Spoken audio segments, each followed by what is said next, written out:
an asuma min kulli syahr 3 ayyam. Setiap bulan puasa 3 hari. Ini amalan pertama. Dijelaskan di hadis yang lain, yang dimaksud 3 hari setiap bulan adalah ayyamul bid, 13, 14 dan 15.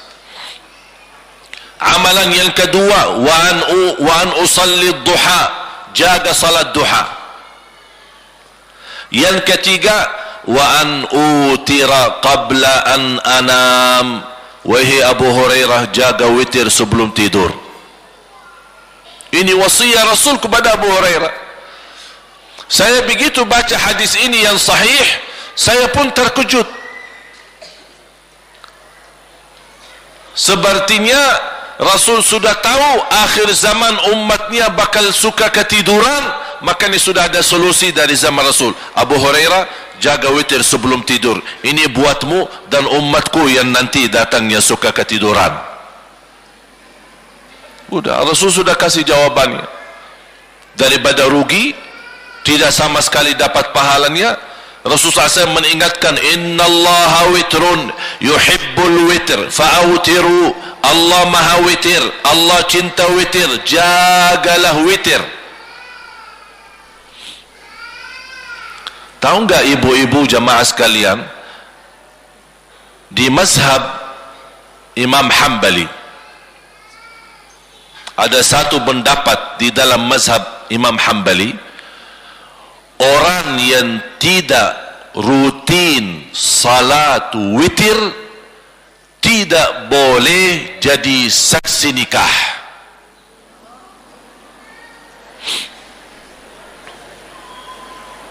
Coba bayangkan, ini pendapat, bukan sepakat ulama ya, ini hanya pendapat.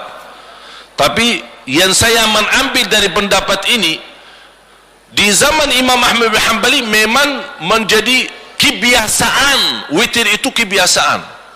Bahkan menganggap orang yang tidak salat jamaah di masjid tidak sah jadi saksi nikah. Ada pendapat seperti itu dalam fikih. Bagaimana yang tidak salat sama sekali? Bagaimana yang tidak salat sama sekali? Makanya kita di Madinah, kalau ada orang nikah, biasa kita nikah di mahkamah, di depan hakim.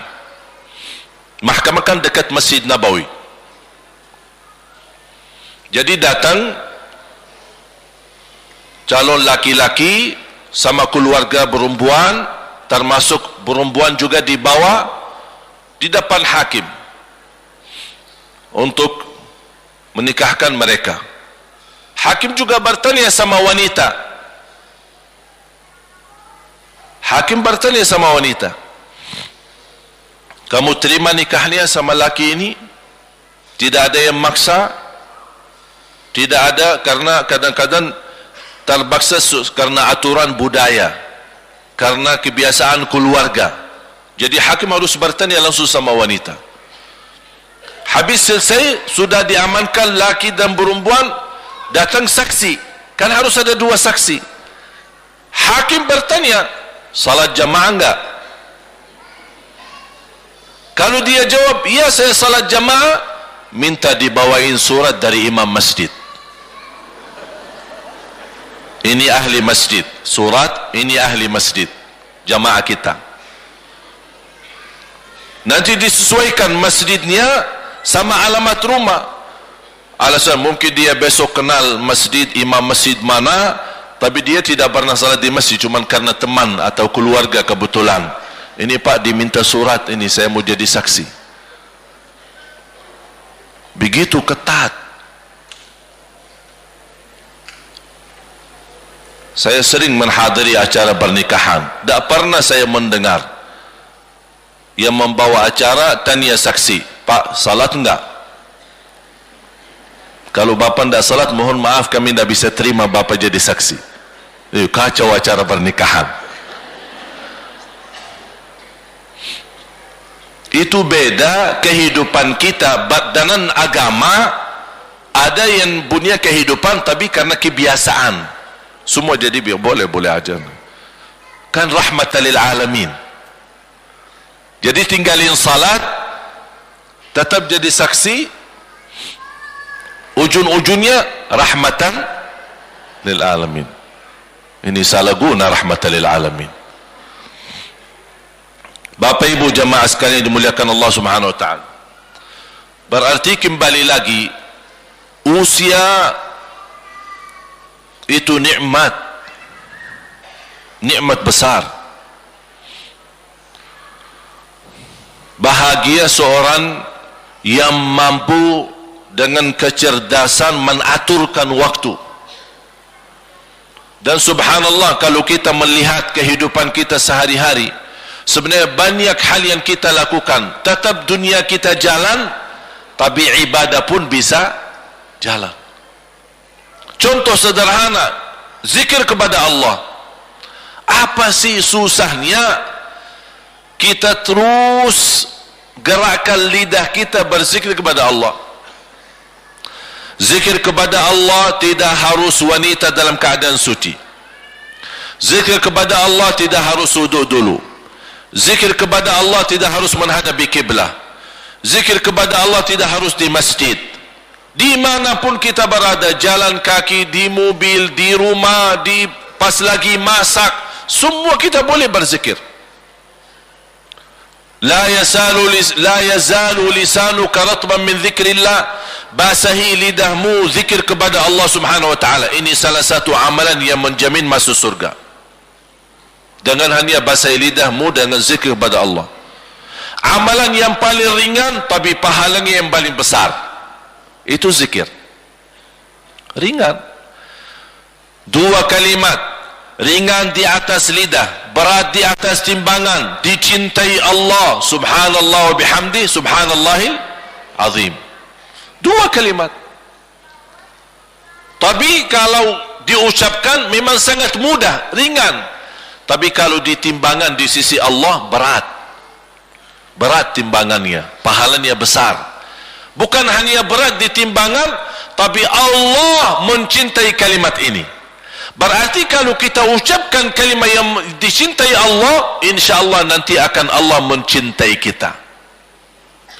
Qul huwallahu ahad. Rasulullah SAW bersabda, man qara qul huwallahu ahad fil yawmi wal layla 10 marratin bana Allahu lahu baitan fil jannah. Di riwayat qasran fil jannah, sebagaimana di Musnad Imam Ahmad Hanbali, kemudian riwayat Imam Tabarani dan Baihaqi.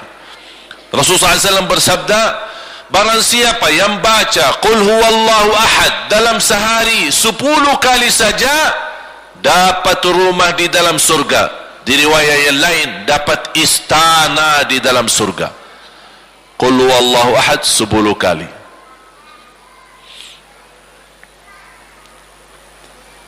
Berarti hal-hal yang sederhana kalau tidak diingat, tidak diamalkan, tidak diperhatikan, masuk dalam ayat innal insana lafi khusr. Sungguh manusia akan merugi. Sayang sekali,